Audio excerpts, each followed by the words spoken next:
Hello everybody, how are you today with your program Languages of the World and a new episode of English. أهلا بيكم ببرنامجكم لغات العالم وحلقة جديدة من اللغة الإنجليزية. Today we have something interesting, as of course a lot of you ask me for more of reading comprehension. كتير قوي منكم بيسألني محتاجين أكتر reading passages عشان نعرف vocabulary أكتر والstructure أفضل. فالنهارده we have a reading passage. معانا a reading passage, and along the reading passage we are going to read, then we are going to explain the vocabulary of this passage.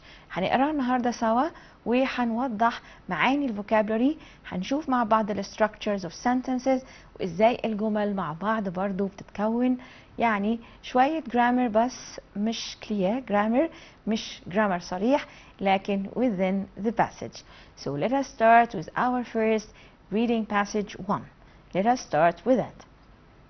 In the 16th century, an age of great marine and terrestrial exploration, Ferdinand Magellan led the first expedition to sail around the world. مع بعض كده in the 16th century يعني في القرن السادس عشر.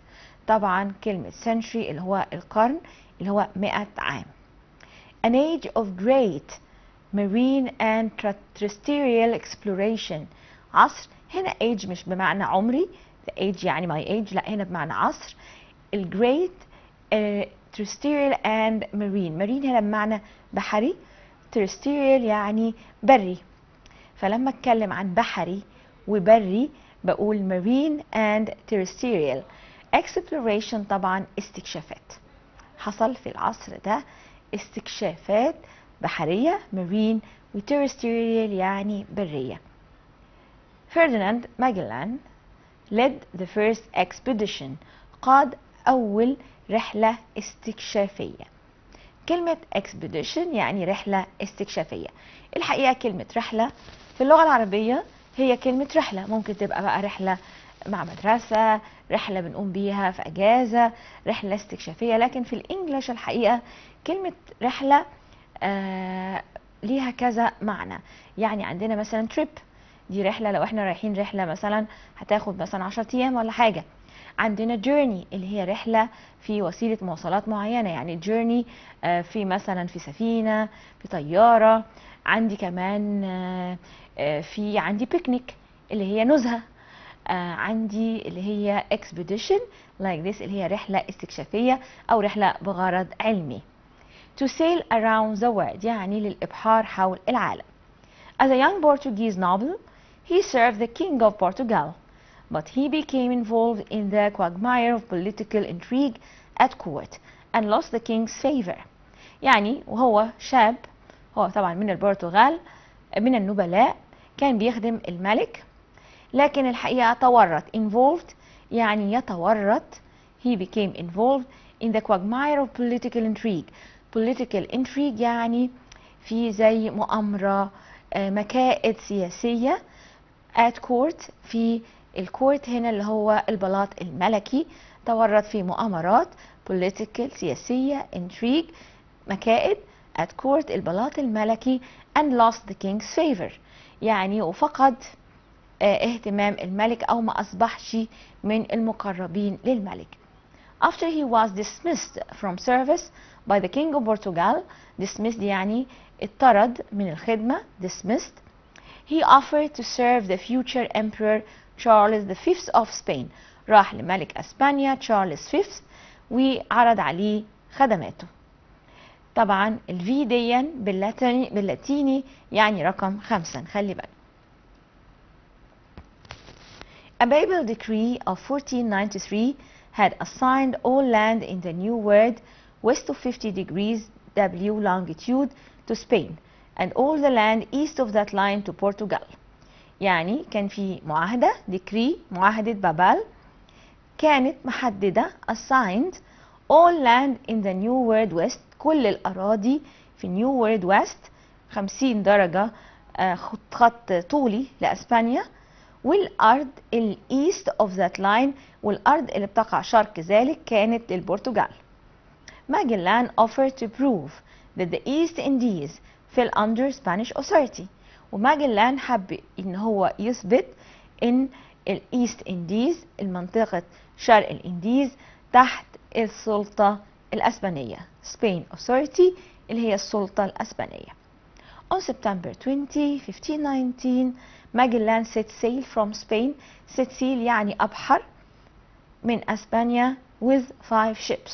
خرج ب5 سفن للإبحار عشان يثبت إن الإيست إنديز مالها fell under Spanish authority، تقع تحت السلطة الأسبانية. More than a year later, one of these ships was exploring the topography of South America in search of a water route across the continent. بعد سنة واحدة من السفن دي كانت بتستكشف التوبوغرافي. توبوغرافي يعني التضاريس أو اللي هي المسطحات في South America in search of a water route علشان يلاقوا زي ممر مائي across the continent عبر القارة. يبقى water route يعني ممر مائي. This ship sank يعني غرقت، وسانك طبعا الباست سامبل بتاع sink بنقولها دي يغرق، sank الباست وsunk الباست participle.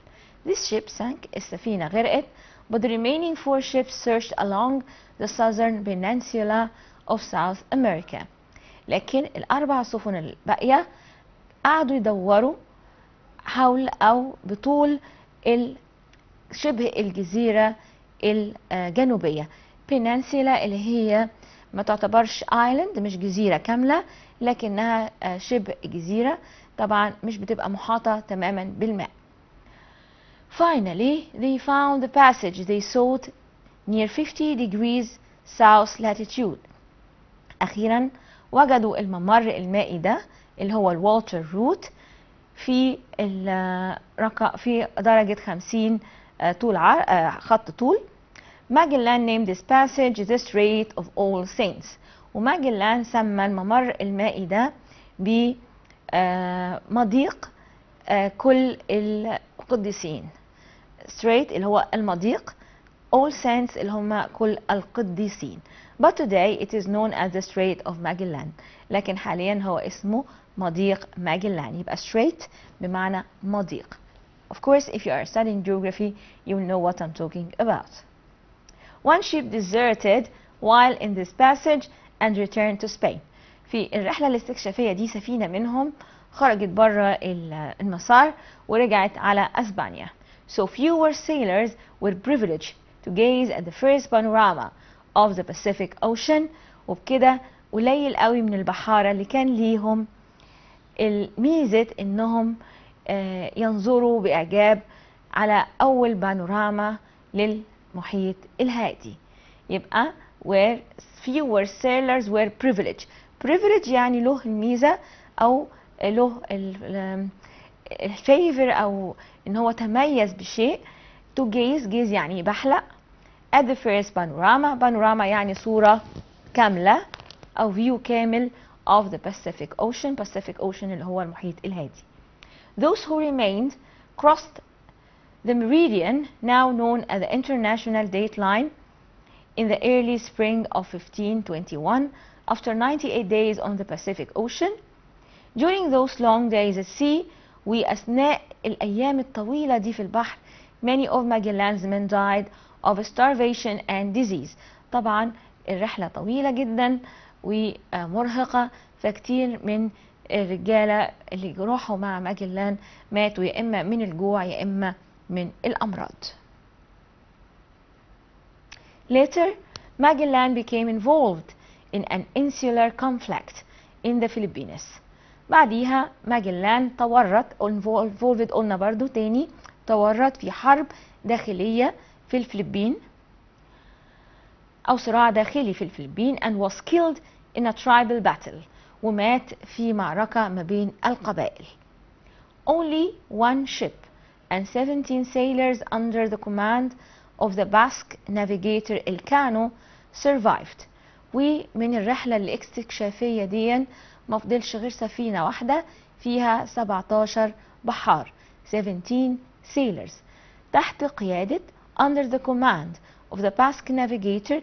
navigator اللي هو الملاح اللي هو بيقود السفينة الكانو. survived تبقوا على قيد الحياة to complete the westward journey عشان يكملوا الرحلة ناحية الغرب to Spain لأسبانيا and thus prove once and for all that the world is round. وبذلك أثبتوا إن للعالم إن العالم ما هواش أو الأرض إيه round يعني كروية وليست flat متساوية أو مسطحة. This is the first reading passage actually. So through this we have seen some words like involved, like battles, like expedition رحلة استكشافية. So whenever there are talk about الاستكشاف اللي هو exploring, we will find as expeditions, water route, Magellan, ships sank, and all of these. So this was Magellan's expedition, and from this expedition we move to another reading passage but about another expedition actually رحلة تانية, but this has a female or a woman as its main character. Reading passage 2 about a female or a famous woman called Marie Curie. I think you have heard about Marie Curie before because she is one of the most famous women in the history of the world. طبعا أكيد سمعتوا عنها لأنها من أشهر النساء في التاريخ, وهنعرف طبعا هي why was she very famous. Marie Curie was one of the most accomplished scientists in history. ده لأنها one of the most accomplished. كلمة accomplished يعني ناجح, successful. يبقى accomplished means successful scientist in history. هي كمان عالمة ناجحة جدا في التاريخ. Together with her husband Pierre, she discovered radium. لأنها مع زوجها بيير اكتشفوا مادة الراديوم أو الإشعاع. An element widely used for treating cancer. المادة دي طبعا مستخدمة for treating cancer لعلاج مرض السرطان. And studied uranium, كما إنهم درسوا مادة اليورانيوم and other radioactive ومواد أخرى مشعة. يبقى she is very famous with her husband for dealing or discovering radium, uranium and other radioactive substances. Substances يعني مواد, مش materials لكن تعتبر مواد, هي مواد مثلا كيميائية أو حاجة زي كده. Pierre and Marie's amicable collaboration later helped to unlock the secrets of the atom. التعاون ما بين بيير وماري طبعا amicable يعني friendly and nicely, يعني كانوا بيتعاونوا بحب, ما كانوش بيتعاونوا وفي بينهم أي صراعات. amicable يعني friendly, collaboration اللي هو التعاون, cooperation برضو. later helped to unlock يعني يكشف the secrets of the atom, يكشف unlock أسرار الذرة. atom اللي هي الذرة. ماري, نيجي لماري بقى كماري, was born in 1867 in Warsaw, Poland, في بولندا, where her father was a professor of physics. طبعا like father like daughter, يعني البنت طلعت لباباها. الأب كان professor, دكتور في الفيزياء. At an early age she displayed a brilliant mind and blithe personality. طبعا من young age أو من سن صغير يعني كان باين عليها قد إيه هي عقلها ذكي وإنها brilliant لامعة يعني عبقرية, and a blithe personality وشخصية جميلة. Her great exuberance for learning. exuberance يعني شغف, passion. كلمة exuberance يعني اهتمامها الشديد أو حبها الشديد أو حماسها الشديد. كلمة exuberance بتعني ده كله, الحماس والحب الشديد. for learning prompted her, أهلها أو خلاها مؤهلة to continue with her studies after high school. يبقى again Marie Curie, her father was a professor in physics, and at a young age she was brilliant. She had exuberance for learning, which prompted means pushed أو made her able to continue with her studies after high school. What do you think she has studied? We will see. She became dissatisfied, however, when she learned that the university in Warsaw was closed to women. لكن مع الأسف فاجئها الموقف بتاع الجامعات في الوقت ده، إن الجامعات كانت مقفولة بالنسبة للشابات أو السيدات. هي خلصت الهاي سكول وكانت عايزة تكمل في الجامعة، لكن لقت إن الجامعات ما بترحبش أو بترفض العنصر النسائي. dissatisfied يعني كانت غير مبسوطة أو غير سعيدة. determined to receive a higher education لكن كانت مصممة. determined يعني عندها تصميم. to receive a higher education she defiantly left Poland. defiantly يعني بتحدي. الشخص لما يكون defiant يعني عنده حالة تحدي. she defiantly بتحدي left Poland سابت بولندا and in 1891 entered the Sorbonne. طبعا السوربون جامعة في فرنسا، وكانت الحقيقة مفتوحة للذكور والإناث بشكل متساوي، ما كانش عندهم مشكلة، فراحت على السوربون a French university where she earned her master's degree and doctorate in physics. ووصل في تعليمها في السوربون لغاية الماجستير والدكتوراه.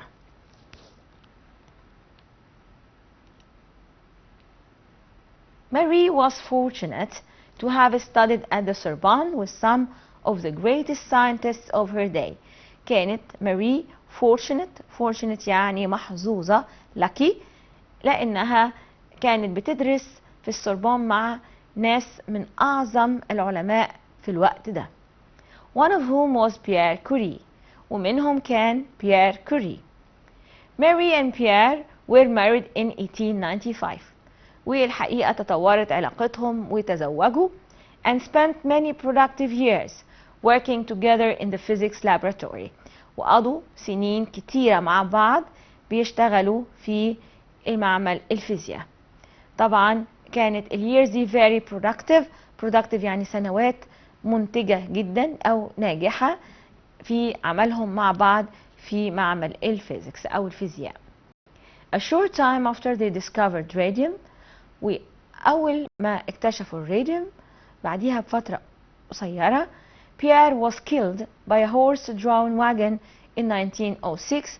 للأسف بيير مات في حادثة بعربية بيجرها حصان، يعني موتة فعلا مأساوية في 1906. A horse-drawn wagon يعني زي عربية حنطور أو عربية بيجرها حصان. Mary was stunned by this horrible misfortune.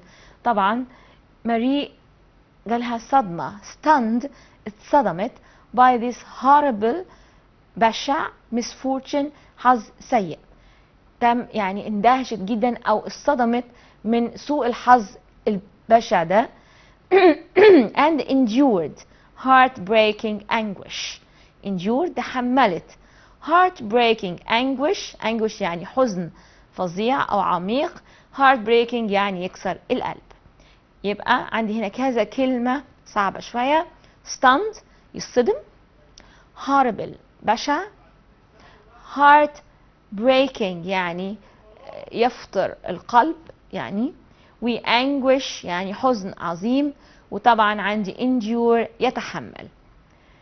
despondently she recalled their close relationship لكنها افتكرت علاقتهم and the joy that they had shared in scientific research والسعادة اللي كانت بيشعروا بيها لما كانوا بيعملوا بحث علمي.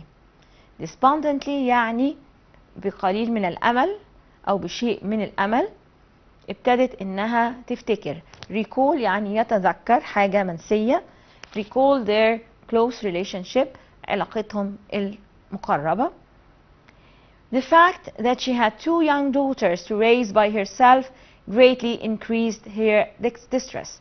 وطبعا واقع انها كان معاها بنتين صغيرين، ده زود الديستريس او الضغط اللي عليها.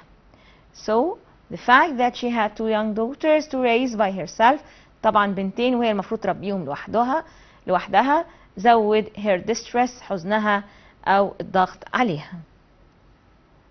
Curie's feeling of desolation finally began to fade. وإحساس كوري بالوحدة والحزن انتهى. fade يعني ينتهي when she was asked to succeed her husband as a physics professor at the Sorbonne. طبعا أول ما طلبوها إنها تحل محل جوزها كدكتورة في السوربون، كل ده خلى حزنها يقل كتير وإحساسها بالوحدة برضو يقل. She was the first woman to be given a professorship at the world famous university.